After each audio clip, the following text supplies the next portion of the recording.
हाँ जी जनाब, अस्सलाम वालेकुम। कैसे हैं सब? उम्मीद है सब खैरियत से होंगे।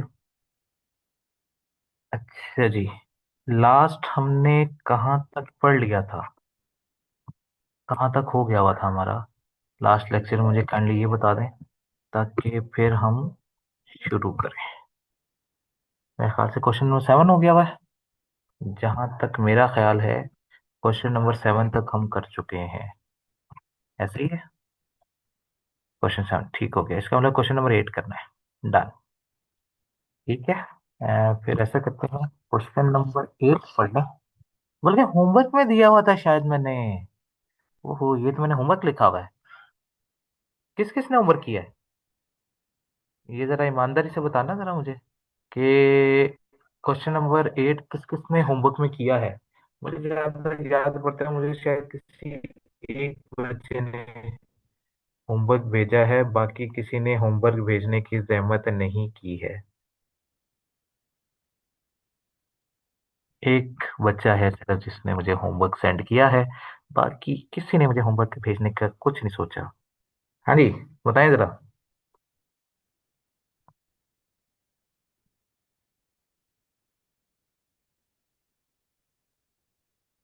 हाँ भाई, का क्यों खामोश हो गए हो यार सारे? होमवर्क का नाम सुनते ही सुमन बुकमन हो चुके हो। कुछ बोलो। अरे, गुम महल से हो क्या? बस ये देखो या काम की बात नहीं याद रहती। हाँ बेटा, आपका मुझे मिल गया, आपका मैं बता रहा हूँ। वही होमवर्क जो मुझे मिला, आई नो। आपका मिल चुका है मुझे। ओ सुमन बुकमनो, भूल गए? काम की चीज भूल जाया करो। हैं? जो काम की बातें होती हैं वो नहीं भूलनी होती ना बेटा। यही चीजें छोटी छोटी होती हैं जो एट द एंड जो है ना, पास या फेल होने में फर्क पैदा करती हैं। ठीक है। अरे, वो पता नहीं पंजाबी मूवी का डायलॉग था, फिर कहते हो बूटा। नहीं, चल छोड़ो। बूटा कुछ नहीं कहता बेचारा, बूटा बेचारा मसरूम है थे। ठीक है। बूटा कुछ नहीं कहता। चलो, खैर। मैं ही करा देता हूँ भाई। तुम लोग तो करके नहीं आए। मैं बेचारा मसरूम उस्ताद तुम लोगों का हूँ। यह भी मुझ पे डाल दो तुम लोग। तो खुदा खौफी किया करो यार, कर लिया करो काम। अच्छा जी। आए जी। सवाल नंबर 8 करवा देता हूँ जी। जो होमवर्क वाला था, कि इसमें हमने करना क्या था, सवाल की रिक्वायरमेंट क्या थी। ठीक है। तो सवाल क्या रिक्वायर कर रहा था हमसे? आते हैं जरा। Whether prepare the necessary journal entry to record the above transactions relating to inventory। तो इन्वेंट्री से रिलेटेड हमने जनरल एंट्रीज जो थी वो पास करनी थी। ठीक हो गया। कौन सा सिस्टम इस्तेमाल हो रहा है? ने कहा जी, हमारा जो सिस्टम इस्तेमाल हो रहा है वो है परपेचुअल सिस्टम। और first in first out method पे कहानी चल रही है। तो अगर फर्स्ट इन फर्स्ट आउट पे कहानी चल रही है, तो चीज करने के लिए जो है, जो स्टोर लेजर कार्ड बना रहे थे या कॉस्ट कार्ड बना रहे थे, उसकी हमें जरूरत नहीं पड़ेगी। उसकी हमें जरूरत कब पड़ती है? आमतौर पे जब एवरेज मेथड होता है। क्यों? क्योंकि एवरेज मेथड के अंदर हर परचेज के ऊपर नया रेट कैलकुलेट होता है। तो जब इशू होता है तो वो लेटेस्ट रेट पे इशू होता है।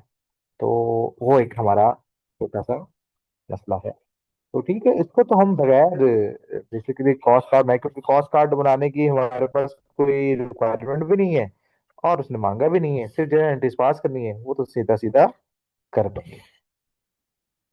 ठीक है। आ जाते हैं क्वेश्चन नंबर 8। क्वेश्चन नंबर 8 में हमने क्या करनी है? जनरलिटीज पास करनी है।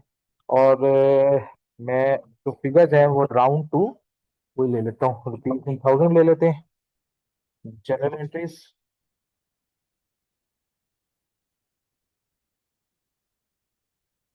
बियर, बियर, पीते, हाउस। ठीक होगी बात।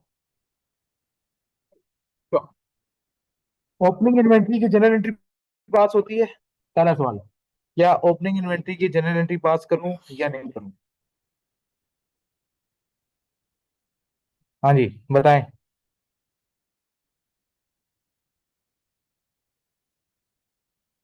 ओपनिंग इन्वेंट्री की जनरल एंट्री पास होगी या नहीं होगी?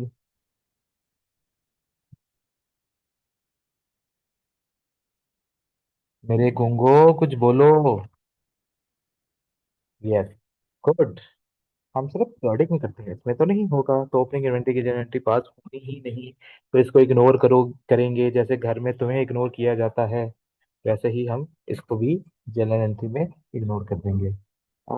फिर आ जाते हैं हम दूसरी वाली एंट्री की तरफ, जो कि 5 फरवरी को है। ठीक है। तो पीआरसी ने जनरल रूल बताया था कि ओपनिंग क्लोजिंग बैलेंसेस की जनरल एंट्रीज पास नहीं होती। हाँ बेटा, जनरल रूल यही है, लेकिन periodic system is an exceptional case. उसकी रीजन क्या है, उसकी रीजन भी बता देता हूँ। क्योंकि स्टार्ट में जब आप चीजें खरीद कर लेकर आते हो तो उसे आप एज एन एक्सपेंस ट्रीट करते हो। ठीक है। तो वो एक्सपेंस के तौर पे ट्रीट हुई हुई होती है, लेकिन जब साल के आखिर में जो परचेजेस हमने की भी होती हैं जो नहीं सेल होती, वो फिर हम क्लोजिंग इन्वेंट्री करके तो उसको माइनस करके एसेट्स में ट्रांसफर करते हैं। तो बेसिकली वो एक्सपेंसेस से एसेट में ट्रांसफर होने की जो है वो ट्रांजैक्शन होती है। ठीक है। और जब नया साल शुरू होता है तो वो एसेट से वापस एक्सपेंसेस में आ जाता है। तो ओपनिंग इन्वेंट्री की इसलिए जो है जनरल एंट्री पास हो जाती है।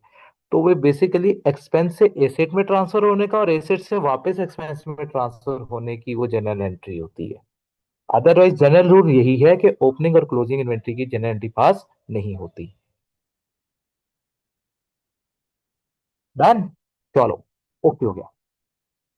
अब हमने कहा भाई कि अब कौन सी डेट थी, 5 फरवरी थी। ठीक है जी। हमने कहा जी 5 फरवरी को हमने क्या किया, हम इन्वेंट्री लेकर आए। ठीक है। तो हमने इन्वेंट्री क्या बात करनी है, इन्वेंट्री डेबिट, पेबल या क्रेडिटर, क्रेडिट। ठीक है, ओके हो गया। अच्छा, कितने से सवाल गया था? हमने कहा जी कितने से, तो हमने कहा 280 था। 2,80,000 मल्टीप्लाई बाय 72,000।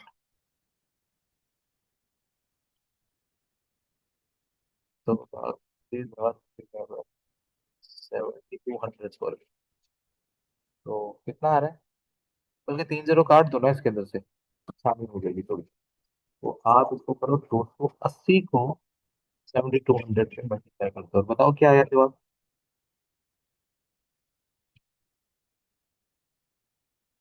हेलो, आवाज आ रही है?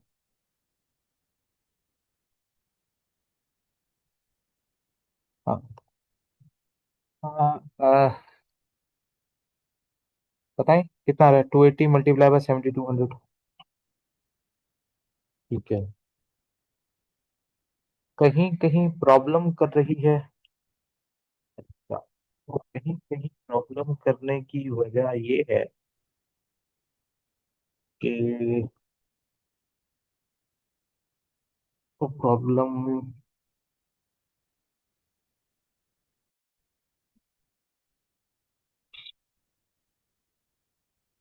अच्छा जी, अगली कहानी की तरफ आ जाएं जी। और इसके बाद हमने वो क्या लिखेंगे, डिस्क्रिप्शन क्या लिखेंगे, इन्वेंट्री परचेज। अच्छा, फिर 5 फरवरी के बाद हम किधर आ गए, अगली कहानी कहाँ की आई, ये वाली तो भी। अब अगली बात है, अगली है 10 फरवरी। 10 फरवरी को क्या हुआ, हमने 1,80,000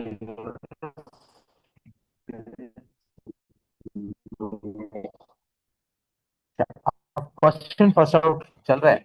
यहाँ पे ना एक साइड पे वर्किंग करूंगा, शो करना ना करना एक बराबर है, क्योंकि ये मैं जनरल सेटिंग बता रहा हूँ तुम लोगों को। ठीक है आपकी।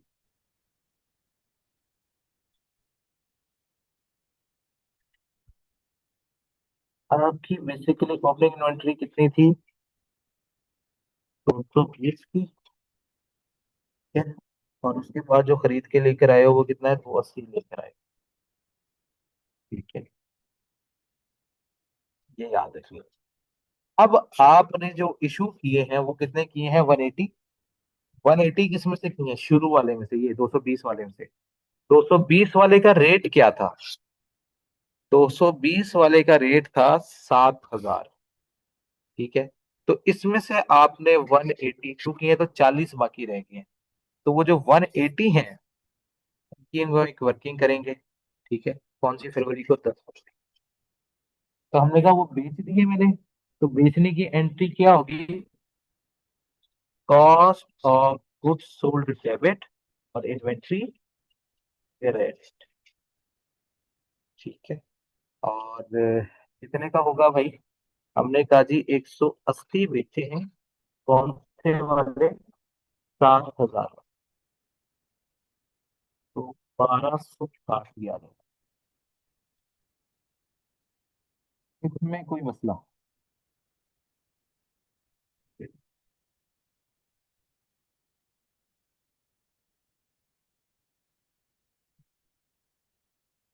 ठीक है। अब इसके साथ हम डिस्क्रिप्शन क्या लिखेंगे? हाँ जी, डिस्क्रिप्शन बताएं।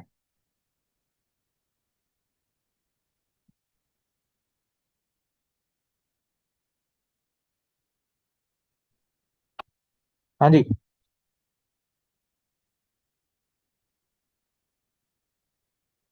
Inventory sold. हाँ ठीक है, ये भी लिख सकते हो। Good sold to KL. ठीक है। तो हम इसको एक्सटेंडेड वर्जन भी लिख सकते हैं या खाली इन्वेंट्री सोल्ड भी लिख सकते हैं, कोई मसला नहीं है। ठीक है। इन्वेंट्री सोल्ड टू केएल, ये ज्यादा अच्छी डिस्क्रिप्शन मानी जाएगी। 10 फरवरी के बाद अब आ जाओ। 10 फरवरी के बाद क्या आ गया हमारे पास? अगली कहानी क्या? अगली कहानी आ गई। ये भी हो गई। अगली बात है, 5,000 defective units were return by KL on 12 February 2021। 12 फरवरी को हमारे पास कुछ रिटर्न आ गई। तो जब रिटर्न आएगी तो फिर आप क्या रिकॉर्ड करोगे? इन्वेंट्री आपकी दोबारा से बढ़ गई। इन्वेंट्री डेबिट और कॉस्ट ऑफ गुड्स सोल्ड कम हो जाएंगे क्योंकि आपने बढ़ाए थे जब बेचे थे। तो जब वापस आएगा वहां से तो कॉस्ट ऑफ गुड्स सोल्ड को क्या कर दोगे? कम कर दोगे। कितने से? कितने यूनिट वापस आए थे? 5,000 यूनिट्स आए थे वापस। ठीक है। किस रेट पे? 5,000 यूनिट्स वापस आए किस रेट पे? 7,000 के रेट पे, क्योंकि रेट आप पे क्या चल रहा था? 7,000 चल रहा था। ठीक है, तो मल्टीप्लाई बाय 7। ठीक है, कितना आ जाएगा? 30। ठीक है। अब जब 5 यूनिट वापस आए तो आपकी इन्वेंट्री इंक्रीज हो गई। तो यहाँ पे जाके आपने इसको काट के इसको 45 कर दिया। ये अब 40 नहीं है, ये 45 यूनिट हो चुके हैं। ठीक है। हाँ। नजर भाई ये क्या किया? नजर भाई आपने डरा दिया। नजर भाई इतने जीरो नहीं है यार। अगर वैसे भी होते ना तो अल्लाह भला करे। हाँ नहीं। हाँ।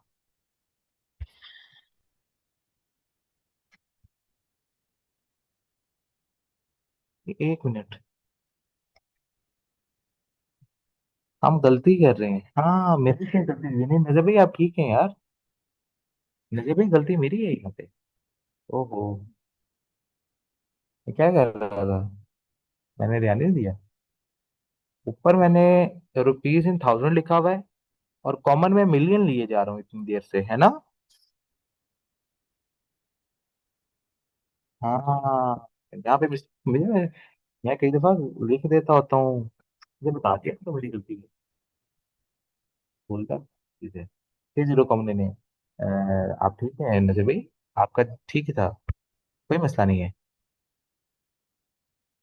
आप मेरे को मेरे आंसर तो है। ठीक है। हाँ। हाँ ऐसे कर। अब ठीक है। 3 0 से काटने तो 3 0 से काट। तो 6 से 0 काटते रहना है यार खुद ही। अपनी वर्किंग आप पूरी रखेंगे। ठीक है। 1,80,000 मल्टीप्लाई बाय 7,000। ठीक है, और इधर से 5,000 मल्टीप्लाई बाय 7,000। बाकी 6 जीरो बाद में कॉमन रहेगा। ये ठीक है। वो फिर सब कंफ्यूजन हो गई है। अच्छा। अब इसके साथ डिस्क्रिप्शन क्या लिखेंगे?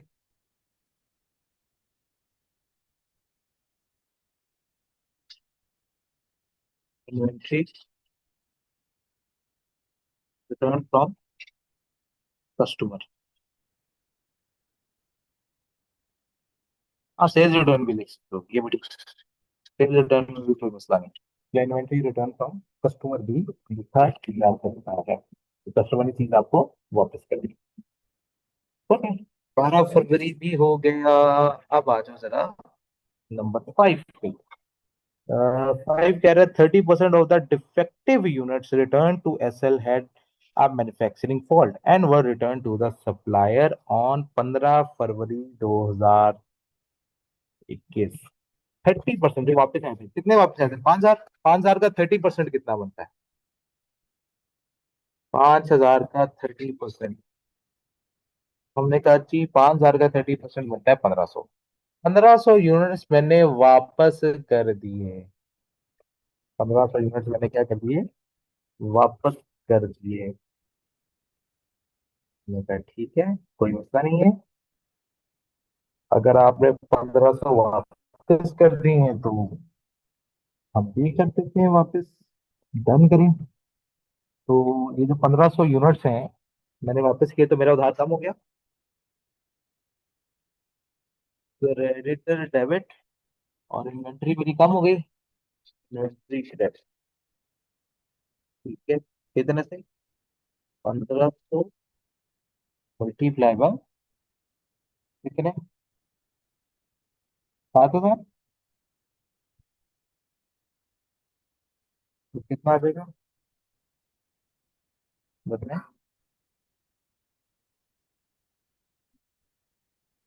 10.5। डिस्क्रिप्शन क्या लिखेंगे? Inventory reference.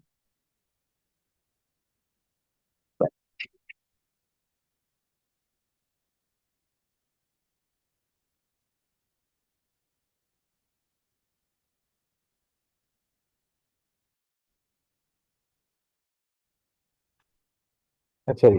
नेक्स्ट हमारे पास कौन सा आ गया? आधा हमने कर लिया। अब बाकी रिमेनिंग की बातें कर रहा है वो कुछ। वो रिमेनिंग के हवाले से क्या बातें कर रहे हैं, जरा वो पढ़ लेते हैं। वो कहता है remaining defective units were damage due to mishandling at the warehouse. वो वेयर हाउस की मिस हैंडलिंग की वजह से मसला क्रिएट हुआ है। Okay. on these units were disposed of on 20th February for 2,000 per unit. ठीक है। रिमेनिंग कितने यूनिट्स रह गए थे? 5,000 में से 1,500 तो वो हो गए, तो 70% रह गए थे। 70% कितने यूनिट्स बनते हैं हमारे? 3,500। ठीक है। तो 20 फरवरी को हमने क्या किया? 20 फरवरी को हमने बेच दिया। कितने यूनिट? 3,500 यूनिट्स। किस रेट पे? 2,000 पे। तो कितने का बिक गया? हमने कहा जी 7 मिलियन का। ठीक है। उस इन्वेंट्री की कॉस्ट कितनी थी? हमने कहा जी इन्वेंट्री की कॉस्ट बनती थी 3,500 इंटू 7,000। 7,000। तो उनकी कीमत कितनी बनती थी वो बता दें। 24.5। ठीक होगी बात। तो 24.5 ही आ गया। तो बाकी मेरा क्या हो गया? बाकी लॉस हो गया, तो क्योंकि 24.5 की चीज आपने कितने में बेची है? आपने 7 में बेची है, तो बाकी आपको हो गया नुकसान। तो नुकसान हुआ तो वो कितना जाएगा प्रॉफिट एंड लॉस में, एज अ बैलेंसिंग फिगर जाएगा कितना, 17.5। ठीक होगी बात, डन हो गया। बिल्कुल ठीक है। अब इसके साथ आप डिस्क्रिप्शन क्या लिखोगे, व्हाट इज द डिस्क्रिप्शन? तो हमने कहा कि डिस्क्रिप्शन आएगी डिफेक्टिव यूनिट। तो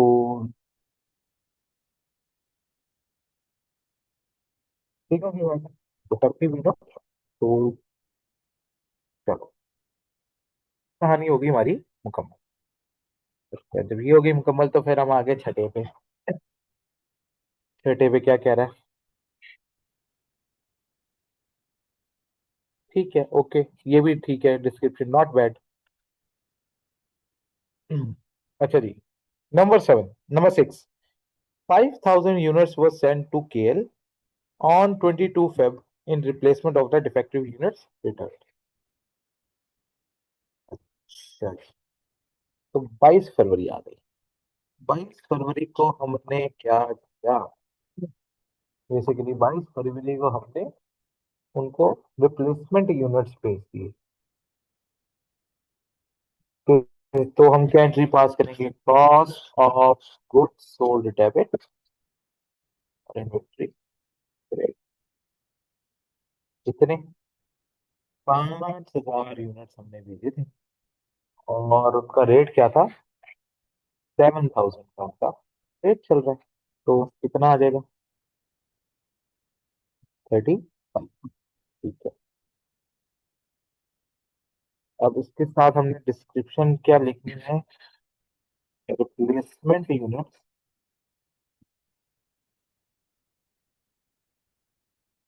सेंड टू, ये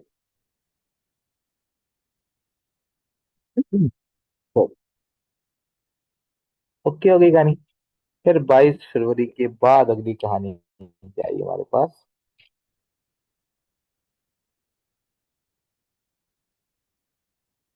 1.5 लाख यूनिट हमने बेचे हैं 25 फरवरी को। ठीक है, अब 25 फरवरी पे आ जाते हैं। 25 फरवरी, कॉस्ट ऑफ गुड्स सोल्ड, हमने कितने यूनिट बेचे? 1.5 लाख। लेकिन अब मसला ये है कि 1.5 लाख यूनिट्स किस हिसाब से बेचे, ये हमें जरा वर्किंग करनी पड़ेगी। आते हैं जरा वापस, वही हमने वो तो अपडेट किया ही नहीं। चलो अपडेट करते हैं जरा उसको, ताकि मैं वहां से हट गया। हमारे पास 5 यूनिट आए थे वापस। ठीक है, उसके बाद मेरे पास से ये 5 यूनिट चली गई। ठीक है, जिसमें से 5,000 थे ना बेसिकली, तो 5,000 में से 1,500 और 3,500 करके 2 यूनिट निकल भी गए मेरे पास से। तो पीछे मेरे पास कितने रह गए थे? मेरे पास रह गए थे 40 यूनिट दोबारा से। और फिर उन 40 में से मैंने रिप्लेसमेंट के तौर पे 5,000 यूनिट्स और भेज दिए थे। पीछे रह गए थे 35। ठीक है, अभी 35 यूनिट मेरे पास 7,000 वाले पड़े हुए हैं। और ये जो 280 यूनिट थे, ये मैंने किस रेट पे खरीदे थे? ये मैंने 72 पे। अब मैंने जब 35 रह गए थे, तो अब मैंने क्या किया है, मैंने 1.5 लाख यानी कि 150 कर, तो हम 000 कॉमन ले रहे हैं, तो हमने कहा जी 150 यूनिट जो है वो मैंने देने हैं। तो 150 में से तो 35 तो यही चले जाएंगे, बाकी कितने बचेंगे? 115। 115 इसके अंदर से, तो पीछे ये बच जाएंगे 165 बच जाएंगे। तो बेसिकली 35 से जाएंगे कितने वाले? 7,000 वाले। ठीक है, तो भी हम पूरा पूरा ले लेते हैं फिलहाल। 35,000 यूनिट जाएंगे 7,000 वाले, और 1,15,000 यूनिट जाएंगे 7,200 वाले। ठीक है, तो दोनों को ऐड करेंगे और 6 जीरो इस पे कॉमन ले लेंगे, तो मुझे बताएं कितना आ गया।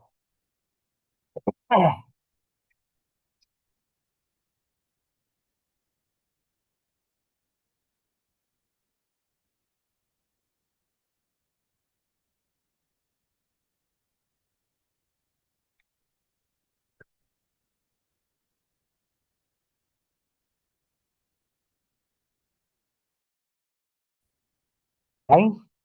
पक्की बात है। 8525। अच्छा, दो अलग अलग जवाब आ रहे हैं, एक आ रहा है 1073 और एक आ रहा है 8525। ठीक है।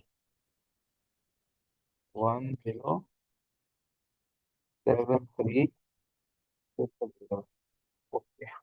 हमने तीन कॉमन ले लिए, तो कितना आ जाएगा? 1076। तो cost of goods for development, हम के सेवन। ठीक है। और इसके साथ क्या लिख देंगे? क्वेश्चन क्या लिख देंगे? तो या इन्वेंट्री सोल्ड या यूनिट सोल्ड।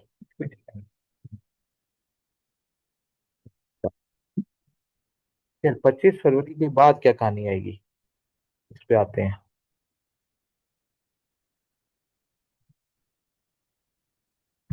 वेरी लेट बेटा जी, आधी से ज्यादा क्लास खत्म होने के बाद हम आए हैं। Very very bad.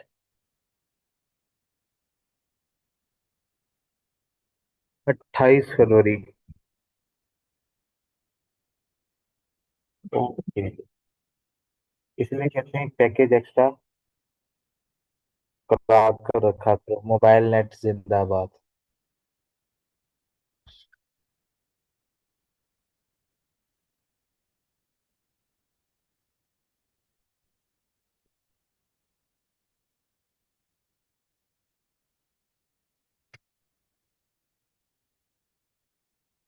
अच्छा, हमने कहा जी 28 फरवरी। 28 फरवरी को क्या हुआ? 4500 units were identified as obsolete having a net realizable value of 6000।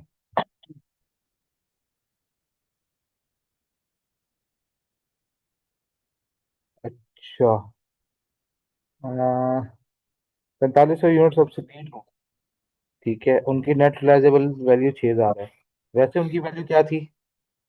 165 थे, इनके रेट क्या चल रहा था? 72 का चल रहा था। सही है। ठीक है। तो 7200 चल रहा था, 7200 से ये 6000 पे आ गया है। कितने यूनिट्स? 4500 यूनिट्स। ठीक है। तो इसका मतलब है 1200 का लॉस हो गया मुझे। तो जो 1200 का लॉस है वह कहाँ चार्ज करेंगे? पीएनएल में। तो पीएनएल में चार्ज करेंगे 1200 का लॉस। ठीक है, और कितने यूनिट्स पे? 4500। 4500 मल्टीप्लाई बाय 1200, कितना आ जाएगा?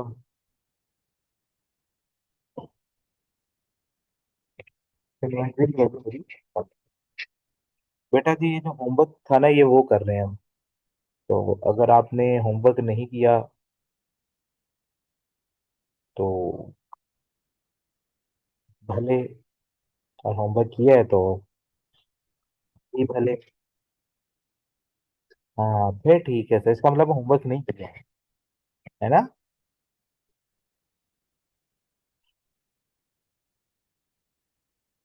तो इसको हम क्या कहेंगे? ये क्या हो गया? NRV loss. इसकी एनआरवी लॉस।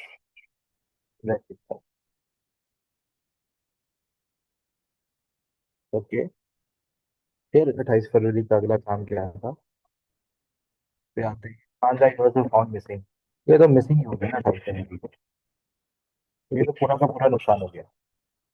500 यूनिट का कंप्लीट नुकसान, जो कि कितने का था? 7200 का। तो इन्वेंट्री मेरी कम हो गई। कितने से? कर तो मल्टीप्लाई।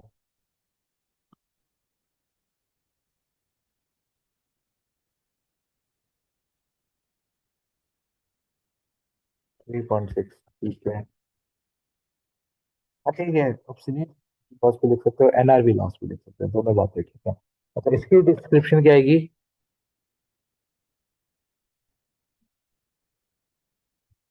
बार डी टू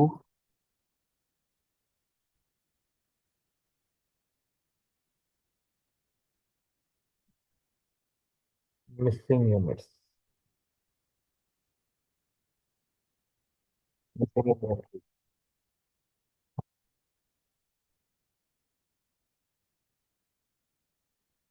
ठीक होगी बात।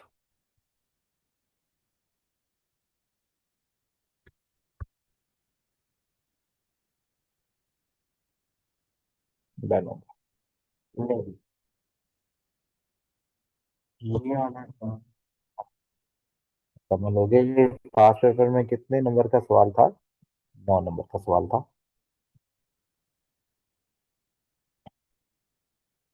इसमें कोई सवाल, कोई मसला? Any one, any problem?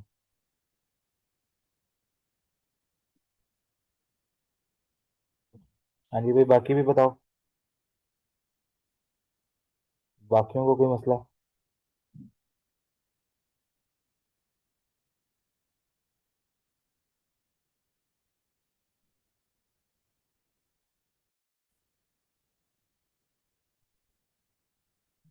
ठीक है, अब किसी का कोई सवाल तो नहीं रह गया? ऑल क्लियर है?